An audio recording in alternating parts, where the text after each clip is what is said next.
Hello po sa lahat. Gusto lang akong i-share. Mayroon lang akong gustong sabihin. Okay, gusto ko lang i-define yung mga nagsasabing scam ang network marketing.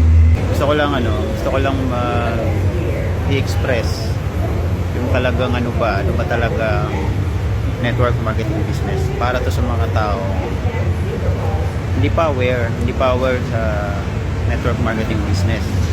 I'm a network marketer and a silver executive, okay, sa industriya ng network marketing na ginagawa ko. Okay. Sa mga nagsasabi po, sa mga nagsasabi na scam ang networking, okay, gusto ko lang sabihin sa inyo guys, I'm sure na dalawa lang po ang bagay na nandito ka.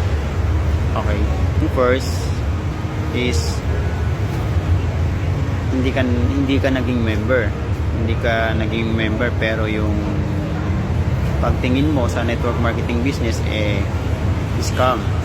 Okay, scam, pyramiding, walang maidudulot na maganda. So ito yung ito po yung masasabi ko. First, naging member ka na ba ng network marketing? Nagawa mo na bang maging member? Or baka narinig mo lang sa iba? Okay, mahirap magsabi sa isang bagay kung hindi mo na experience at kung hindi mo nagawang maging membro muna, mag-invest muna. Okay, mahirap yun. Nasasabihin natin na pangit ang network marketing business pero hindi naman tayo naging membro, wala naman tayong experiences about dito. So, di ba, parang may mali, di ba?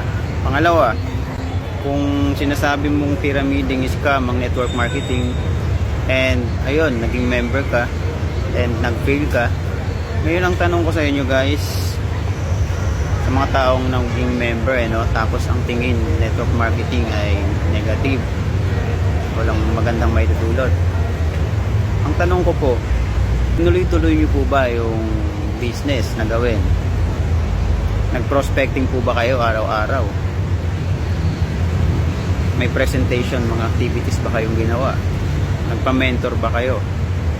May mga coach ba na nag-support sa inyo? Naging loyal ba kayo sa company? Okay? Kasi hindi mangyayari kung yung nasabi ko tinuloy-tuloy mo tapos ang resulta mo ngayon nag-quit ka at failure ka at ang tingin mo sa network marketing pyramiding. Okay? Kasi kung ano yung tinanim natin, yun yung anihin natin So, kung gano'n ang nangyayari, ang tanong, tuloy-tuloy ka ba? Ginawa mo ba yung mga ginawa ng mga naging successful sa network marketing? Okay? And etong pangatlo guys, for your information, hindi po lahat ng network marketing, ng networking business ay scam, ay pyramiding. Okay? Hindi po lahat. Kung nag-join ka sa isang company, sa isang network marketing company, tapos yung in-invest mo na pera, hindi bumalik sa'yo yung in-invest mo by product, yun yung masasabing scam. Yun yung masasabing modus. Pag nagbigay ka ng pera sa company at ni isa, wala kang natanggap na kapalit. Okay? Ang sinabi lang sa'yo, yayaman tayo. Diba? Kahit wala kang gawin. Kalokohan po yun. Isang malaking scam po yun pag ganon. Okay? Ang totoong network marketing business na ethical, na legal, ay pagka-invest mo, pagkabayad mo ng membership, may marireceive ka. Either by product man yan or any services. Basta may produkto. May makukuha kang produktong kapalit. Okay? yun po yung masasabing legal, ethical. So yun lang ang aking ma-share about network marketing business para sa mga nagsasabing, alam mo yun, gusto ko lang naman na magkaroon ng totoo, okay, totoo na awareness sa mundo ng network marketing business. Kasi I am a network marketer. So yun lang po ang aking ma-share, may babahagi about the network marketing business. So ingat po tayo lahat and have a great day.